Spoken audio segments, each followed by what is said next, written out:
네, 안녕하세요. 오늘은 그 벤 버냉키의 21세기 통화 정책에 대해서 이야기해 보도록 하겠습니다. 이 책은 경제학 서적인데요. 좋은 책이고, 일단 그 미 연준에 대해서 아주 좀 그 설명을 잘 해놨다.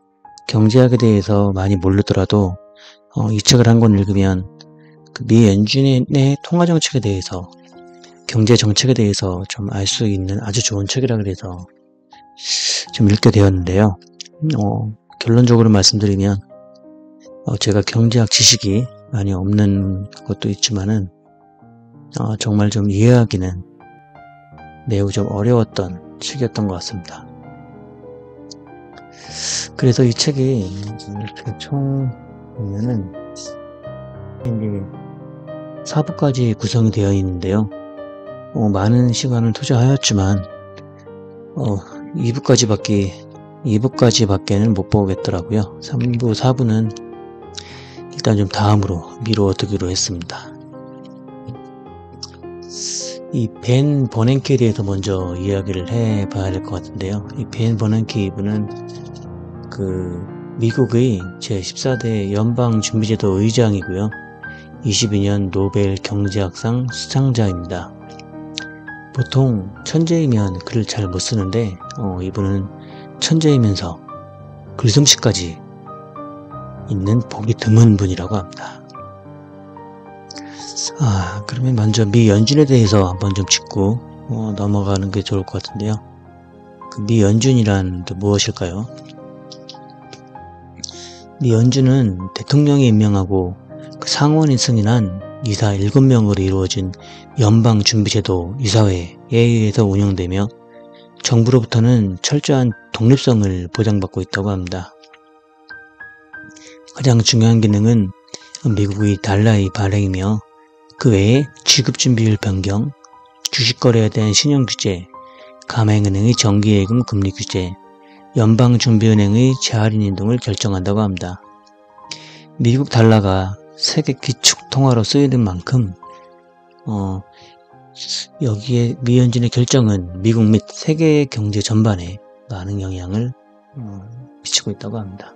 먼저 그 내용 좀 볼게요. 이게 어떤 그 자기계발 서적이나 이런 거가 아니라 많지는 않은 것 같습니다. 이 책은 주로 역사라는 렌즈를 통해서 오늘날의 연준을 들여다보고 있습니다. 연방준비제도의 배경은 아까 말씀드렸고요. 장수는 많은데 제가 밑줄 친 부분은 그렇게 많지는 않습니다. 그래서 좀 빨리빨리 넘어갈 것 같고요. 이 장표 넘기는 게 좀 많을 것 같습니다. 이 책의 주제에 대해서 이야기하고 있는데요. 인플레이션과 고용, 그리고 그런 것이 계속 변해왔다는 점, 그리고 균형이자율이 장기간에 걸쳐 하락했다라는 점에서 이야기하고 있습니다. 세 번째는 장기적 변화는 금융 시스템의 불안이 큰 위험 요소로 대두되었다는 점이다 라고 이야기하고 있습니다. 연준이 성립된 목적은 금융 시스템을 안정화하고 경제를 위협하는 패닉이나 붕괴를 방지하기 위함이라고 합니다. 연준은 1900년대를 지나면서 만들어졌습니다. 우리는 자유주의 경제가 베스트라고 배웠습니다. 하지만 이 연준이라는 것이 등장한 것만 보아도 약간의 중앙 통제 시스템에 의한 통제는 필요한 것이 맞아 보입니다. 지금 우리가 누리는 그래도 잘 돌아가는 듯이 보이는 이 경제는 어쩌면 이 미 연준의 역할이 컸던 것으로 보입니다. 1부입니다. 21세기의 통화정책, 인플레이션의 상승과 하락. 대인플레이션을 거치며 정치적 압력이 통화정책을 크게 메고 갈 수 있다는 점을 경험한 많은 이들이 통화정책 입안자들이 객관적인 분석을 바탕으로 정책 수립에 최대한 독립성을 확보하여 장기적 경제 발전에 도움이 되는 방안을 추구해야 한다고 확신하게 되었다. 지금 이 하는 것들은 다 벤 버냉키 이분이 하시는 말씀입니다. 필립스는 실업률이 낮은 시기일수록 임금이 가파른 속도로 상승했다는 사실을 발견했다. 이런 실증적 관계는 이후 필립스 곡선으로 불리게 되었다. 노동력에 대한 수요가 공급보다 크면 근로자들이 요구할 수 있는 임금 수준은 높아질 수밖에 없다. 증사나 지출, 삭감 등으로 구성된 재정정책이 과열된 정체를 진정시키기 위한 유일한 수단은 통화정책으로도 충분히 그런 일을 할 수 있다. 잠시 부연 설명드리면 이 통화정책으로 이런 과열된 정세를 진정시키는 것은 과거입니다. 현재는 이 통화정책만으로는 그렇게 할 수가 없죠. 높은 인플레이션에 낮은 경제성장이 결합된 이 고통스러운 현상을 사람들은 스태그플레이션이라고 불렀다. 생산과 고용이 감소하면서 감자 가격은 올라가듯이 거시경제적 공급 충격은 스태그플레이션을 유발하여 인플레이션과 실업이 동시에 상승하게 된다. 필립스 곡선에 대한 세 가지 설명입니다. 첫째, 수요가 늘어나는 경기 확장 시에 공급의 증가가 뒷받침되지 않을 때 임금과 물가 양면에서 인플레이션이 증가할 수밖에 없다. 공급 충격은 스태그플레이션을 불러온다. 실업률과 공급 충격의 효과를 일정 수준으로 유지하면 가계와 기업이 인플레이션 심리가 증가하고 그에 따라 실제 인플레이션율도 증가하게 된다. 인플레이션율이 증가하면 다시 높은 수준의 인플레이션 심리를 정당화하는 악순환이 발생하게 된다. 경기가 확대되는 시기에 인플레이션 문제가 불거지기 전에 금리를 올리고 불황기나 성장이 둔화하는 시기에는 금리를 내린다는 것을 의미했다. 인플레이션이 안정화된 상태라고 볼 수 있는 최저 수준 실업률을 자연 실업률이라고 한다.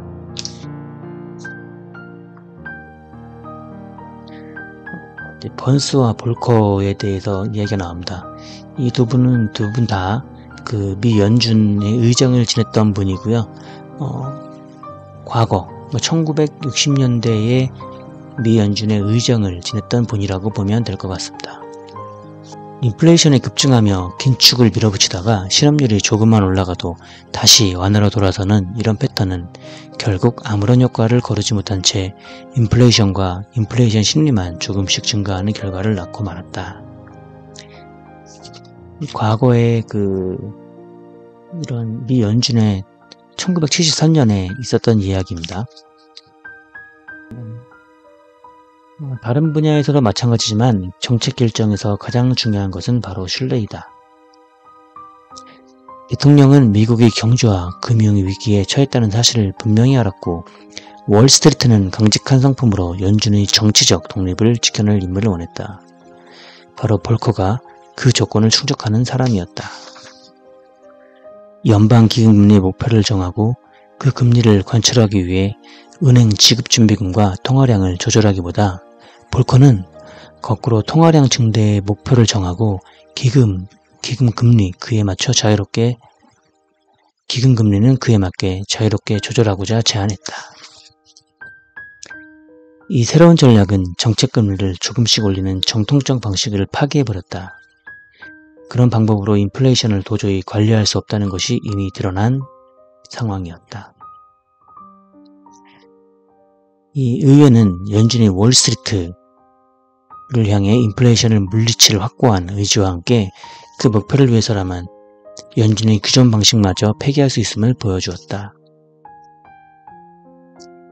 인플레이션의 급격한 하락은 실업률의 상당한 증가를 동반한다고 예측했던 전통적인 필립스 곡선이 맹렬한 기세로 부활했던 것이다. 결국 볼커가 인플레이션을 정복한 일은 수십 년간 강하고 안정적인 성장이 이어지는 바탕이 되었다.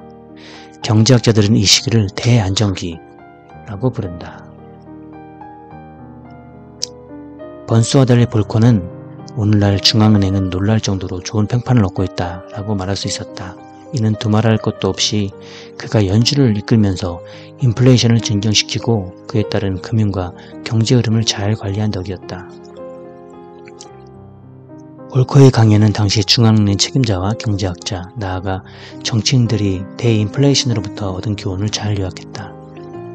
첫째, 인플레이션 완화는 경제를 건전하고 안정적으로 관리하기 위한 가장 필수적인 기초다.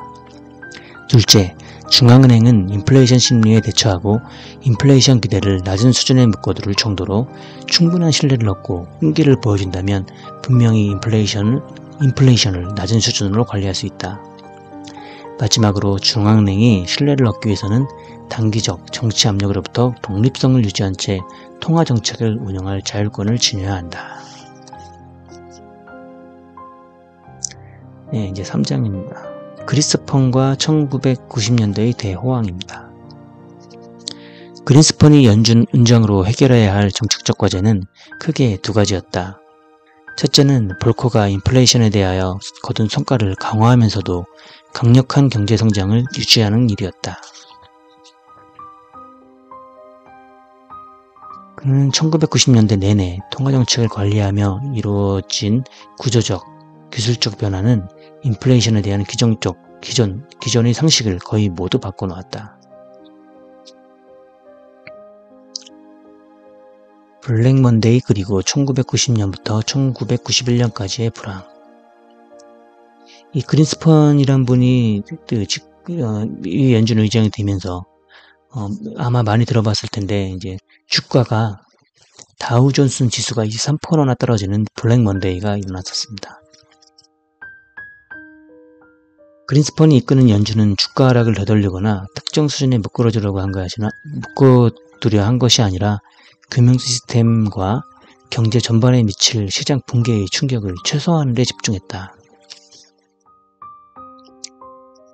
핵심 금융 주체를 향해 서로 공격할 것이 아니라 협력에 나서도록 설득을 하였다. 1990년대 이후 인플레이션은 비교적 잘 통제되는 반면 금융시장의 혼란이 경기 침체의 중요한 요인으로 작용하는 경우가 점점 많아지고 있다. 금융업계의 규모와 복잡성의 증대, 금융시장의 세계화, 각종 금융기법의 혁신, 규제 완화 등은 물론 여러 장점이 있음에도 불구하고 금융시장의 불안 유형과 경제에 미치는 파급 효과를 증대하는 요소로 작용했다.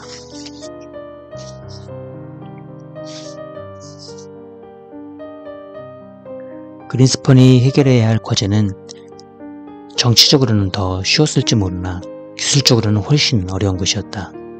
인플레이션을 꾸준히 낮은 수준으로 유지하면서도 경제가 성장 궤도를 벗어나지 않게 관리하는 일이었다. 즉 연준이 펼친 긴축 정책은 인플레이션을 억제하기에 충분하면서도 불황을 초래할 정도로 과하지는 않았다는 뜻이다. 너무 빨리 지나치게 긴축으로 전환하면 경기 회복세를 꺼트릴 수가 있다.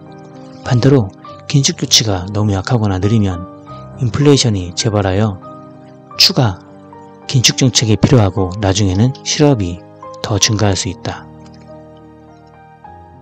정책 결정자로서는 우선 경기를 회복하고 이후에 성장세가 꾸준히 이어질 정도로만 추진 속도를 늦춤으로써 최대 고용과 낮고 안정적인 인플레이션을 유지하는 것이 최상이다. 이런 상태를 이른바 골디락스라고 한다. 통화정책이 인플레이션에 영향을 미치는 데는 상당한 시간이 소요된다. 통화 요인이 물가지표를 과대하게 자극하는지 뚜렷하게 알기까지는 1년 이상의 시간이 필요하다. 그러므로 연준이 실제로 인플레이션이 악화될 때까지 기다렸다가는 이미 늦을 위험성이 있다. 클린턴은 그린스펀을 공개적으로 비판하거나 압력을 가하는 모습을 한 번도 보여주지 않았다는 중요한 선례를 남김으로써 연준의 독립성에 관한 새로운 기준을 확립했다. 그린스펀은 연준 의장으로 멕시코의 디폴트 사태가 신흥시장 경제에 대한 투자자의 불신을 불러와 추가 투매를 촉발한다면 국제 금융 시스템이 위태로워질 수밖에 없는 점을 걱정하지 않을 수 없었다. 그린스펀과 루빈 재무장관 그리고 레리 서머스 재무장관은 멕시코가 디폴트에 빠진 사태를 막는 것이 미국의 이익에 부합된다는 데 동의하고 결론대로 클린턴 대통령을 설득했다. 그린스펀은 멕시코 공급 구제 과정에서 활약 덕분에 금융 해결사와 정책 결정자로 명성을 높였고 단지 금리를 결정하는 차원을 넘어 영향력을 향상하게 되었다. 이 사태의 더 큰 의미는 이것이 1990년대 후반의 금융위기에서도 일종의 표변이 되었다는 점이다. 그린스펀, 그는 매우 주도적이고 철저하고 게다가 소통에도 능했던 것 같습니다. 이런 사람이 있기에 세계 경제가 안정적이 되었다고 보입니다. 특히 흔들리지 않는 주관이 중요했던 것 같습니다.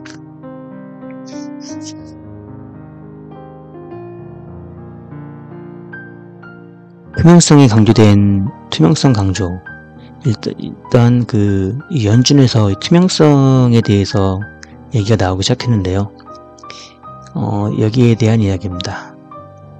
투명성이 강조된 배경에는 두 가지 논리가 있다.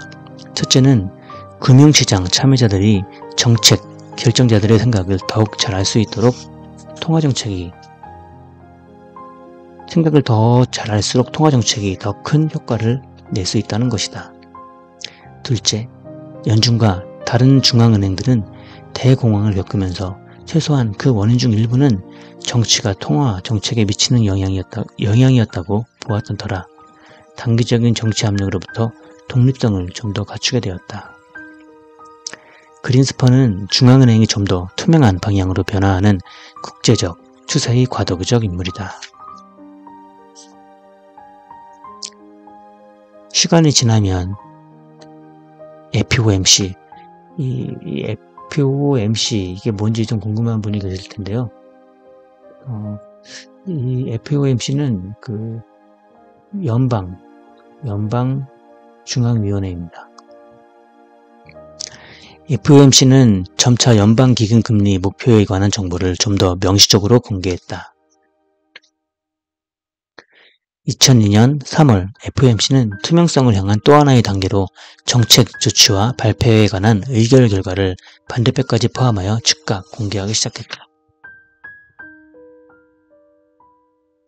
경기도 호황이고 실업률은 떨어지는데 표준 필립스 곡선이 시사하는 인플레이션 상승은 왜 일어나지 않았던 것일까?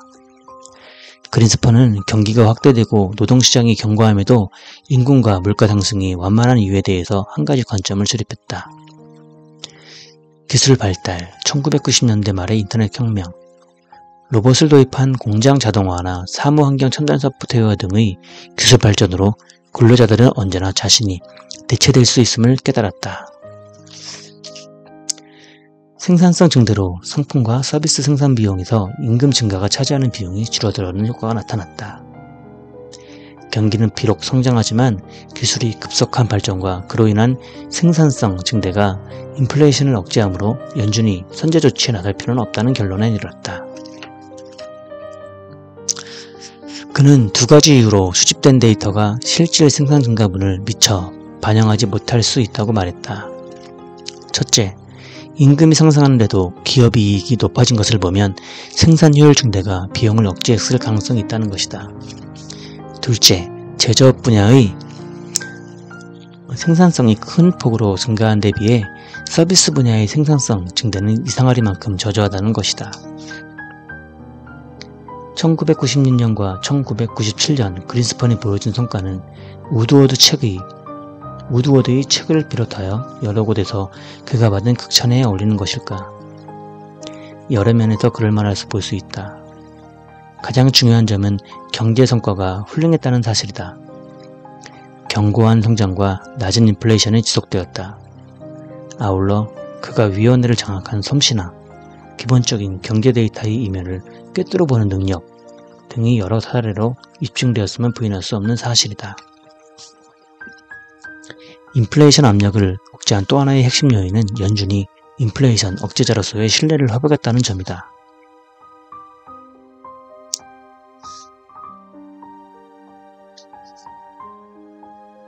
상황이 이렇게 역전된 원인은 무엇이었을까? 첫째, 당시 동아시아를 향한 해외 대출금 대부분을 중개했던 해당 지역들은 은행들의 규제가 모두 허술했다. 각국 은행들은 주로 단기 금융에 의존했다. 지금 말씀드리는 것은 아시아 금융위기에 대해서 말씀드리는 것입니다. 그린스펀 이후에 이제 호황을 맞았었는데 이 아시아 금융위기가 나오게 되죠. 거기에 대한 것들이 첫째, 동아시아를 향한 해외 대출금 대부분을 중개했던 이 은행들이 이제 대출에 대한 부분이 이제 허술했다는 거고요. 자, 계속 말씀드리겠습니다. 각국 은행들은 주로 단기 금융에 의존했다. 해외 투자자들이 일단 자금을 회수하기 시작하면 외환 보유고에는 한계가 있는 정부로서는 환율을 안정적으로 유지하기가 불가능해진다.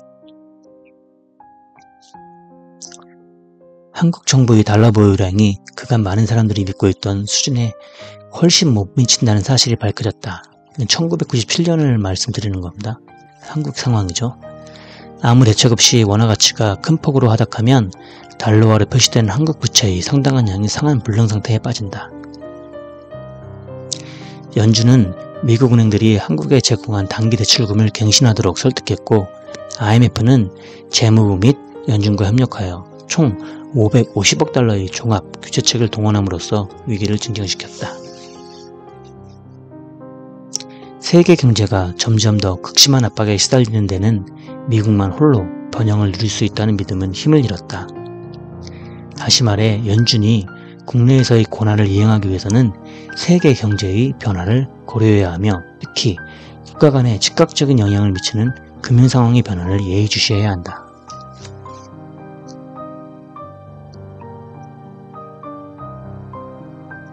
주식시장의 호황이 지속되는 것은 경제를 보는 낙관주의 요새와 낮은 이자율, 기타 기초적 요소에 대한 합리적인 반응이었다.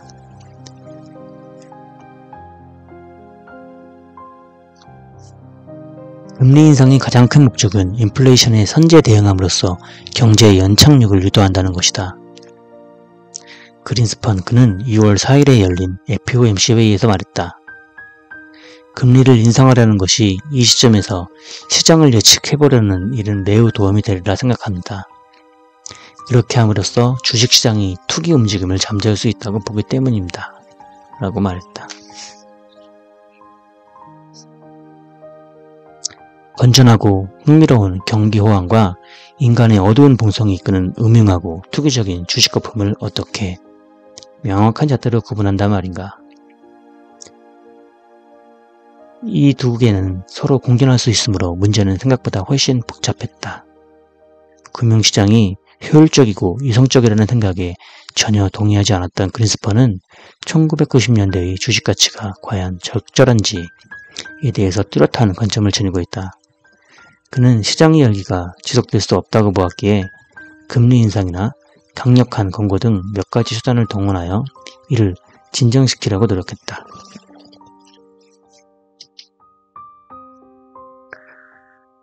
중앙은행의 통화정책, 저는 이것에 대해서 정말 생각하지도, 특히 이 책을 읽기 전에는 생각하지도 않았었습니다.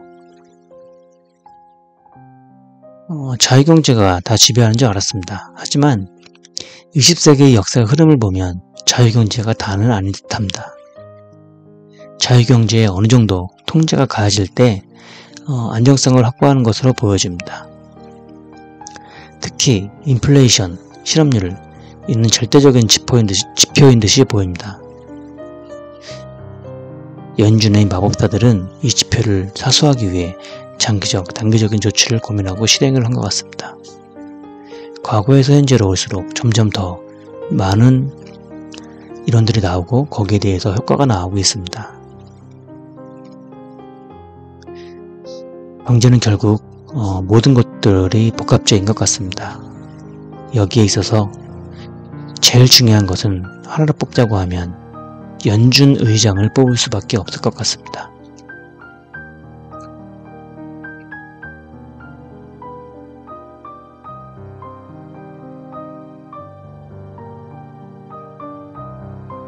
(22) 21세기의 통화정책. 신세계와 새로운 도전, 건보불과 2001년의 불황. 1990년대 말에 이르자 불건전한 투기 열풍이 일어나고 있던 증거가 더욱 뚜렷하게 불거졌다. 기초가 아무리 부실해도 닷컴이라는 말만 붙어있으면 무슨 기업이나 매혹적으로 보였다. 직장을 그만두고 데이 트레이딩에 뛰어들어 집에서 컴퓨터로 주식을 사고 파는 사람들이 부지기수였다. 불려진 주가 상승이 언제까지나 계속될 수 있다는 믿음은 모두가 공유했을 때야말로 버블의 증후가 분명히 포착된 순간이었다. 여러 기술을 바탕으로 신경제에 대한 기대감에 불타올랐던 1920년대에도 그랬듯이 문제는 시장이 도를 넘어 과열했다는 것이다. 1987년 10월에 있었던 폭락 사태는 주식시장이 큰 폭으로 하락해도 신형시장의 차입 증대나 더 큰 혼란을 동반하지 않는다면 경제에 미치는 영향은 미미할 수 있음을 보여주었다.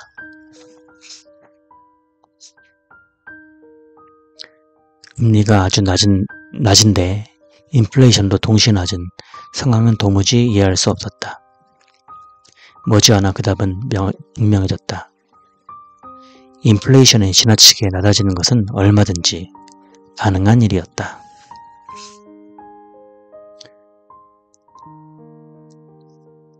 불황과 호황이 반복되는 과정을 거치면서도 장기적으로는 이자율이 떨어진다는 사실은 오늘날의 자연이자율이 수십 년 전에 비해 훨씬 낮아졌다는 것을 강하게 시사한다. 그렇다면 40년 동안 평균적인 단기 이자율이 이렇게 많이 하락한 이유는 무엇이며 이 사실은 왜 중요할까? 우선 볼커와 그린스판을 거치며 인플레이션이 정복된 것이 자연이자율 하락의 주요한 원인 중 하나다. 20세기 초의 경제학자 어빙 피셔가 말했던 것처럼 저축하는 사람들의 관심은 결국 자신이 수령하는 달러의 절대 액수가 아니라 투자 수익의 구매력이다. 쉽게 말해 그들은 수익금으로 구매력을 보존하기 위해 인플레이션 예측치보다 더 높은 추가 이자율을 요구하게 된다. 이것을 가리켜 피셔 방정식이라고 한다. 과거 40년간 이자율은 인플레이션보다 오히려 더 큰 폭으로 떨어졌다.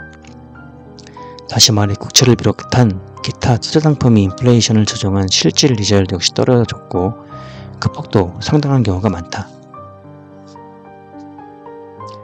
장기 실질 자연이자율이 이렇게 하강하는 이유에 대해서 두 가지의 서로 연관성이 되면서 보완되는 논지가 존재한다. 고령화로 인해 생산활동 인구가 감소, 앞선 시대에 비해 눈에 띄는 기술적 진보가 부족하며 가장 급성장 중인 산업의 물리적 자본이 그리 필요하지 않다는 점을 들 수 있다. 이런 요소들이 아울러 신규 자본에 대한 수요 약화뿐만 아니라 전반적인 경제성장 둔화를 초래하는 요인이 되고 있었다. 자본 투자가 기회이지하는 다시 투자 자금에 대한 수요 부진의 자연이자율 하락으로 이루어진다. 실질 이자율이 하락한 이유는 또 하나의 보완적 설명은 글로벌 저축 과잉이라는 가설이다. 그러나 세계 저축액이 증가를 주도하는 더 근본적인 요인은 전 세계에 걸친 소득 증가와 인구 구조에 있다. 사람들이 수명이 증가하고 은퇴 시기가 미뤄지면서 저축 수요는 더욱 늘었다. 최근에는 부의 불평등이 자연이자율을 하락하는 현상을 근거로 제시되기도 한다. 최고의 부유층일수록 소득을 더 많이 저축하는 경향이 있기 때문이다. 연준이 낮은 이자율을 결정하는 이유는 그것이 통화정책을 운영하는 데 제약이 될 수 있기 때문이다. 자연이자율이 너무 낮으면 정책금리를 운영할 여지가 없어서 중앙은행이 전통적인 단기금리 인하에 의존하기 어려워진다. 인플레이션 수준이 낮아지면 피셔의 원리가 작동하면서 자연이자율도 따라 떨어진다는 경향이 있다. 그런데 자연이자율이 떨어지면 통화정책을 통한 경기자극 여력이 줄어드는 악순환이 반복된다. 이런 상황을 일으켜 일본형 디플레이션 함정이라고 한다.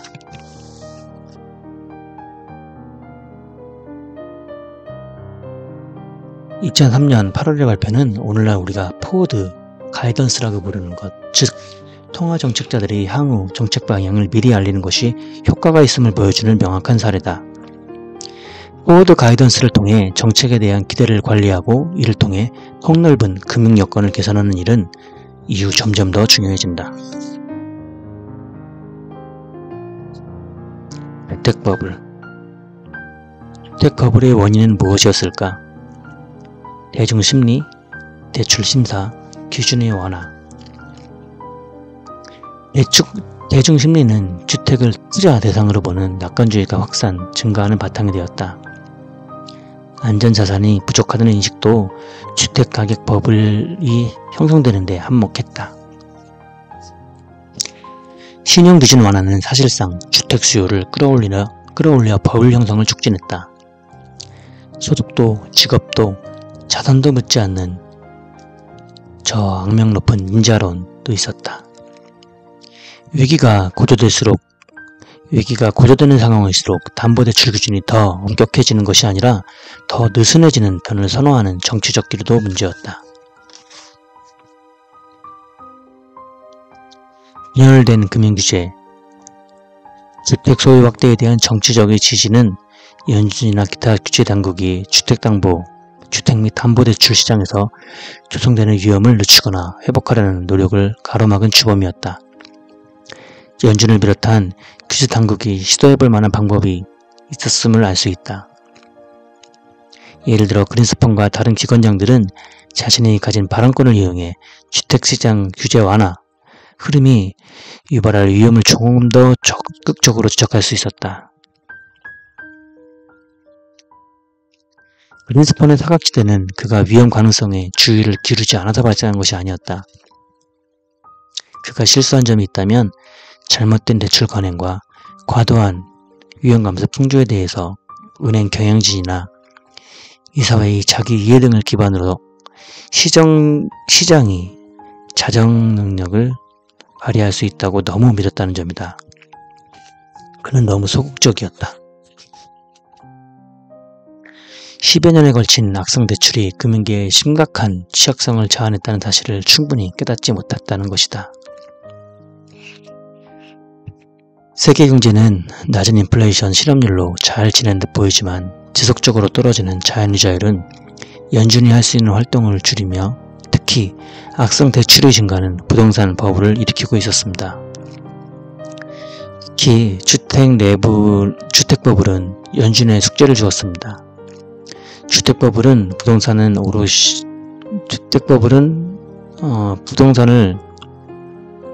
오를 것이라는 낙관론, 특히 대출이 쉬워짐의 영향성이 컸던 것 같습니다. 당시 그린스펀은 이러한 기류를 인진했지만 시장의 자유 이내에서 회복을 너무 믿었던 것 같습니다. 결국 이는 서브프라임 모기지 사태를 맞이하고 글로벌 금융위기를 발생시킵니다. 글로벌 금융위기. 2007년 여름이 되자 서브프라임 문제가 금융 시스템 전반을 위협하는 초기 증상이 보였다. 투자자들이 갑자기 공포에 질리게 된 계기는 무엇이었을까? 주택가격이 상승일로에 있던 동안에는 대출자나 대부자 모두 서브프라임 대출이 안고 있던 위험을 비교적 낮게 평가했었다. 그러나 주택가격이 하락하기 시작하자 이 전략이 더 이상 먹히지 않게 되었다. 주택가격이 내려가면서 납부금이 연체된 서브프라임 대출자는 곧장 디폴트와 퇴거 명령에 직면한다. 서브프라임 대출기관과 투자자들이 보유한 채권도 결국 아무런 가치가 없어지게 된다.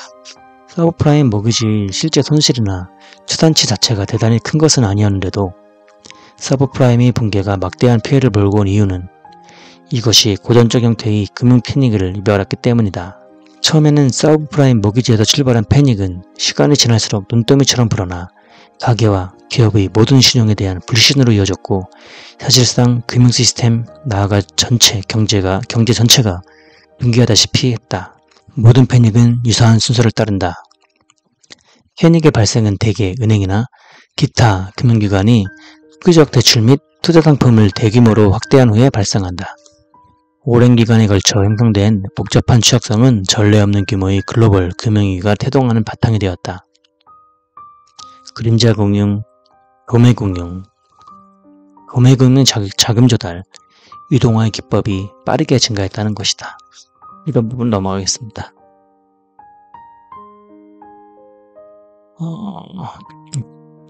5월 14일 전후로 운명의 한 주가 찾아왔다. 투자은행 리먼 브라더스가 파산을 선언했다. 세계 최대 보험회사 AIG에 긴급 규제 자금을 투입했다. 이런 일련의 사태와 이후 이어진 위기는 투자가들에게 국채 이외에는 어디에도 안전한 도피처가 없다는 확신을 심어주었다. 케이니기 최고조에 이르면서 금융시스템 전체가 붕괴 위기에 몰렸다. 구실자산이 헐값에 시장에 나왔고 이것이 자산의 급락을 불러왔다. 곧이어 대출기관과 대출자들이 파산에 내몰린 악순환이 길게 이어진 것이다. 금융위기의 심화는 뒤이은 대침체를 더욱 심하게 만들고 있었다. 은행, 가게, 기업이 모두 금융파산이 들어오므로 꼼짝도 하지 않고 움츠려 있었기 때문이다. 연방준비제도의 대응. 최종 대부자란 금융시장에서 위기 발생 시 극복을 위해서 마지막으로 자금을 공급하여주는 기관이라고 생각하시면 됩니다. 최종 대부자와 위기 관리자로서 금융시스템의 안전을 꾀한 한편 신용 흐름을 정상으로 회복시키고자 노력했다. 또한 통화 정책을 통해서 위기가 경제에 미치는 충격을 완화하고자 노력했다. 이른자 금융기관이 대출을 제공하고 도매 금융시장을 지원하며 구조적 위기에 놓인 기관들에게 유동성을 제고하는 정부의 노력에 일조하여 이들의 붕괴를 막고자 했다. 통화 스와프 협정을 체결했고 여기에는 4대 신흥국 중앙은행도 참여했다. 우리는 해외 중앙은행과 맺은 이 협정을 바탕으로 달러와 위안을 임시로 교환할 수 있었다. 이를 통해 전세계 달러 시장에 가해진 압력을 완화할 수 있었다. 스와프 협정은 사실상 우리가 전세계를 상대로 최종 대부자 역할을 하는 통로인 셈이었다. 전통적인 최종 대부조치의 목적은 뱅크런을 방지하고 금융기관에 충분한 유동성을 제공함으로써 헐값에 매각되지 않고 사업을 계속 운영할 수 있게 해주는 것이었다. 볼커가 이끌던 연준, 그리고 1987년 주식시장 붕괴 당시 그린스펀의 연주처럼 우리의 목표도 관련 당사자들의 힘을 앞에 집단적 재앙을 피하는 것이었다. 연준의 대출로도 독자 생존이 어려운 상황이 부채를 보장해줄 구원자로 나타나지 않는 리먼은 결국 2008년 9월 15일 파산을 선언했다. 이 사태가 유난히 고통스러운 결과로 드러난 것은 바로 다른 금융기관과의 복잡하게 얽힌 관계 때문이었다. 리먼을 규제하면 패닉이 멈췄겠느냐 하는 질문에 관해서는 우선 2008년 9월 중순에 리먼뿐만 아니라 많은 회사가 파산 위기에 처했다는 사실을 생각해야 한다. 가장 필요했던 것은 미국 정부가 대대적인 재정 조치를 발동해서 금융 시스템의 자본 구성을 재편하는 것이었고 이 과제는 결국 나중에 달성된다. 연방준비 제도의 대응, 통화정책. 우리는 금융 시스템의 안정화를 꾀한 한편 통화정책을 통해 위기가 경제에 미치는 영향을 최소화하려고 했다. 당시 우리는 연방기금금리를 통제하는 일에서 문제를 경험하기 시작했다. 연준은 전통적인 방식대로 은행의 지급준비금, 공급량을 조절하는 간접 방식으로 연방기금금리를 관리했다.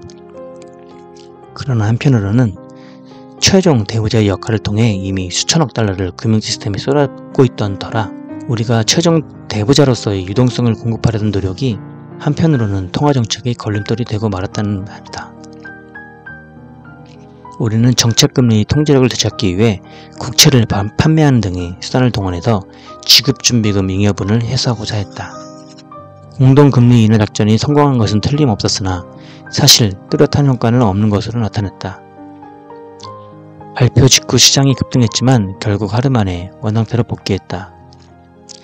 시장 참여자가 이를 적절하지 못한 조치로 판단할 수 있었고 이런 조치를 호들갑으로 여겨 시장 전망이 그들이 걱정했던 것보다 훨씬 심각한 것으로 받아들였을 가능성도 있다. 이 일로 얻은 교훈이 있다면 어떤 정책 조치든 그것을 둘러싼 배경과 의사소통이 내용 못지않게 중요하다는 사실이다. 신통화체계 1차 및 2차 양적 완화. 이제 연준은 금융 및 비금융회사의 최종 대우자의 역할을 하는 것 외에 모기지 담보증권의 최종 매입자 역할까지 자처하고 나선 셈이었다. 사실상 한동안 실제로 매입에 나서지 않았음에도 그 발표만으로도 강력한 효과를 발휘했다. 이로써 시청이던 주택시장은 물론 MBS에 투자한 개인과 기관까지도 어느 정도 한숨을 돌릴 수 있게 되었다. FOMC가 증권 매입을 정책 수단의 하나로 더욱 확대할 수 있고 여기에는 국채도 포함된다고 말했다. 실질 최저한도 금리에서의 통화정책, 연방기금리가 정통적인 금리 인하의 범위인 실질 최저한도에 가까워진 상황이었지만 우리는 추가 자극이 필요하다는 데 모두 동의하고 있었다. 첫째, 현행 1%의 연방기금금리를 이게 목표를 제로에서 0.25% 범위까지 관리하기로 했다. 둘째, 11월에 내가 발표한 GSA 증권 매입 프로그램을 이미 승인한 데 이어 매입의 범위를 상황이 허락하는 대로 언제든지 확대한다고 공언했다. 2008년 12월 의회에서 결정한 또 다른 조치는 포워드 가이던스와 대량 증권 매입이었다. 양적 완화를 거치면서도 인플레이션은 높기는커녕 오히려 아주 낮았다. 물론 이것은 위원회의 거의 모든 인사가 예상한 일이었다. 민간분해의 장기 이자율이 하락하면 기업 투자와 자동차, 주택 등의 소비 지출을 자극한다. 장기 이자율이 낮아지면 주식 등 다른 금융자산 가격이 올라가고 달러화가 약세로 돌아가면서 전반적인 금융 상황이 완화된다. 안타깝게도 일본 중앙은행 측은 양적 완화의 효과를 의심하는 발언을 한다든지 양적 완화를 포함한 비상조치의 지속시간이 그리 길지 않을 수 있다고 암시하는 등 자신의 메시지를 스스로 갉아먹는 행보를 보이기도 했다. 우리는 일본의 사례를 보면서 새로운 정책수단을 둘러싼 언행이 매우 중요하다는 교훈을 얻었다. 안보대출, 증권 매입을 집중적으로 검토한 것이었고 다른 하나는 장기 국채 매입에 비중을 준 것이었다. 포워드 가이던스 활동도 강화했다. 양적 완화 정책은 우리에게 탄약이 없는 것이 아니라는 것을 보여주었다.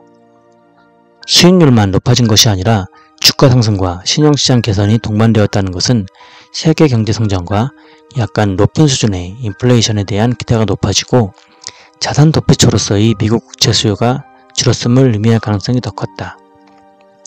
각종 경제 데이터에서 잠정적인 개선 혹은 적어도 안정세의 신호를 확인하는 것이 중요했다.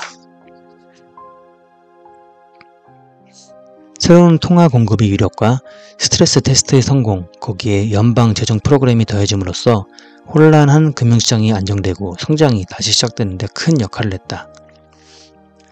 한편 금융상황이 개선되면서 연준의 긴급대출 프로그램 이용도는 미미한 수준으로 떨어졌다.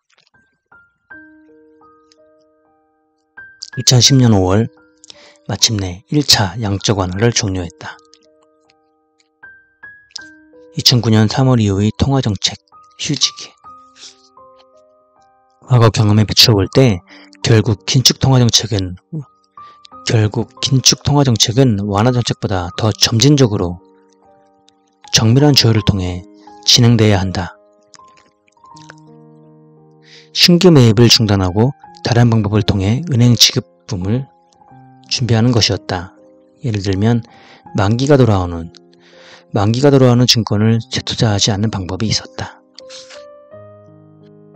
유로화는 경제적인 이점뿐만 아니라 지난 세기 두 차례 세계대전의 격전장이기도 했던 대륙의 정치적 통합을 촉진한다는 의미도 있었다.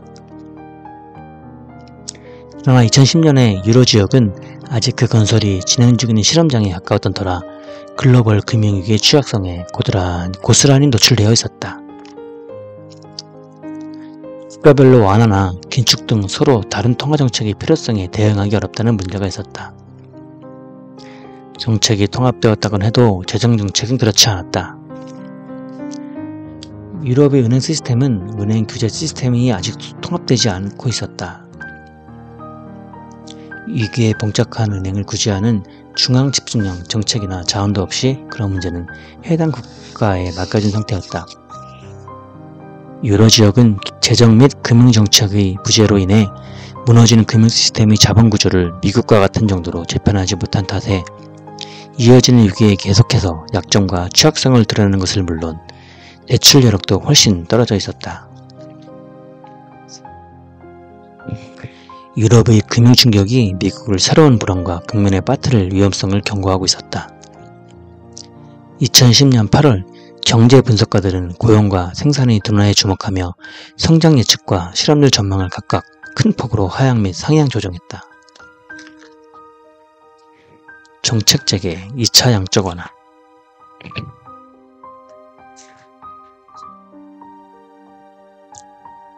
은행 감독 기능이야말로 연방준비은행의 가장 중요한 역할이었다.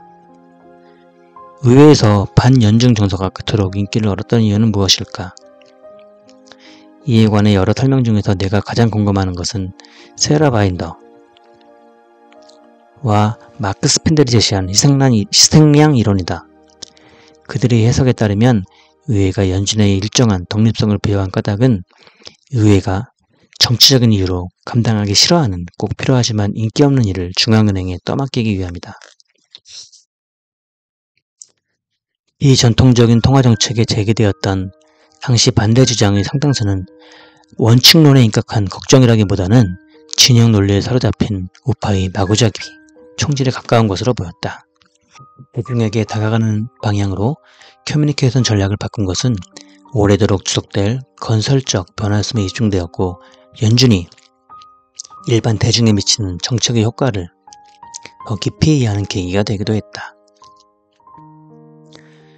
통화정책의 발전, 3차 양적 완화와 긴축 발작. 지속되는 유럽의 위기는 가장 유력한 요소 중의 하나였다. 미국 재정정책도 발목을 잡기는 마찬가지였다. 경기부양 패키지는 효력을 잃기 시작했고 세수가 줄어든 주정부와 지방정부는 지출과 일자리를 줄이고 있었다. 미국 국채가 머지않아 디폴트에 빠질지도 모른다는 상상도 하기 싫은 사태가 금융시장의 공포감에 불을 질렀고 급기야 신용조사기관 스탠다드 앤 푸어스는 미국 신용등급을 하향 조정하기 이르렀다. 주택시장 붕괴의 여파는 팔리지 않거나 암된 엄청난 수의 주택으로 나타났다. 위기로 인해 연구개발 활동과 신규 창업, 기업의 신규 설비 투자가 모두 위축되었고 당연히 서비스 수요도 억제되었다. 포워드 가이던스 강화. 2011년 8월 9일 회의에서 다음 단계에 돌입했다. 그의 경제성장 속도가 아직 실망스러운 수준이라는 점에 주목한 우리는 발표 내용에 좀 더 명확한 포워드 가이던스를 담았다. 거기에는 최소한 2013년 중반까지는 연방기금 금리가 예외적으로 낮은 수준을 유지할 것으로 내다본다고 되어 있었다. 투명성 증대, 인플레이션 목표와 경제 전망의 요약. 인플레이션 목표가 정책 체계를 더 투명하고 체계적으로 만들어주는 핵심 요소로서 시장과 대중이 정책을 좀 더 쉽게 이해하고 예측하는 데 도움이 된다고 봤다. 정책 금리 예측을 비롯한 여러 정책 반응 기대치에 관해 훨씬 더 많은 정보를 제공해야 한다. 미슈킨과 나는 이런 투명성이 뒷받침될 때 외부자들이 정책의 동기를 더 잘 이해할 수 있어 포워드 가이던스가 더 큰 효과를 발휘하고 불확실성이 줄어든다고 주장했다. 1933년 경제학자 돈 테일러가 제시한 표준규칙을 지지하는 사람들은 정책 결정자가 간단한 수식에 따라 단기 이자율을 정해야 한다는 입장을 고수한다. 근데 이는 특수한 상황이 조성될 때 적응하기 쉽지가 않다. 시장 참여자들이 이해하고 예측하기 어려우므로 위험하거나 전례가 없는 정책에 충분한 안전망을 제공할 수 없었고 신뢰도 떨어지게 된다.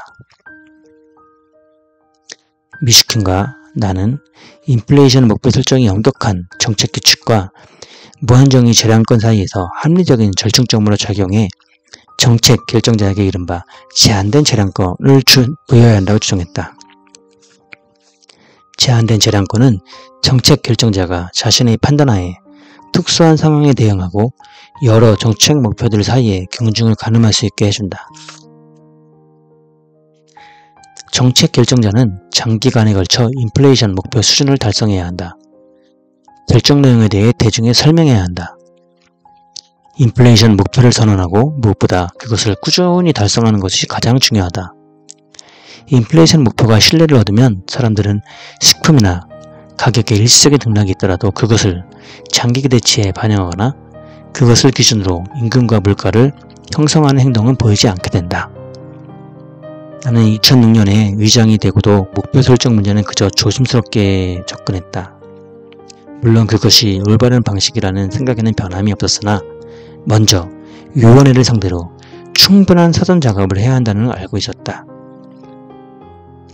막상 의장이 되고 보니 그린스펀이 걱정했던 여러 정치적인 문제도 훨씬 이해하기 쉬웠다. 나는 공식 목표나 도입을 곧바로 밀어붙이는 것보다는 우선 우리가 보는 경기 전망과 정책에 대한 정보를 더 많이 제공하는 일부터 착수했다. 우리는 생산성장, 실업률, 총인플레이션, 근원인플레이션 4개 변수의 전망을 따라 접수한 뒤 그 결과를 개별 요인에 계속시키지 않고 전체적으로 발표했다. 인플레이션 목표를 포함한 정책 원칙 선언은 의회나 행정부의 반대 없이 순조롭게 진행되었다.